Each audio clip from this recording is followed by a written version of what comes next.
Coisa forte. Eleve suas mãos aqui para o altar. Quem está em pé, quem está sentado fica em pé. Olha aí o Lucas Gabriel. Criança, ela não se batiza. Ele é consagrado ao Senhor. Consagrado. Estenda com as mãos para cá, em nome de Jesus.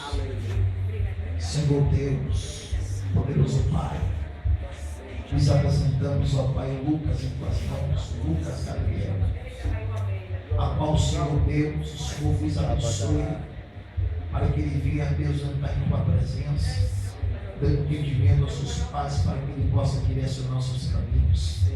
Consagramos eles, ó Pai, em tuas mãos, esta criança, para que o Senhor possa fazer maravilha na vida deles, para que o Senhor possa nos fazer grandes coisas na vida do teu filho.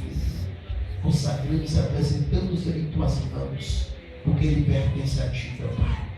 Abençoe, meu Pai, em nome do Senhor e Salvador Jesus Cristo. A igreja diz: Amém. Jesus. Amém, irmãos? Diga a glória a Deus por isso. Em nome de Jesus.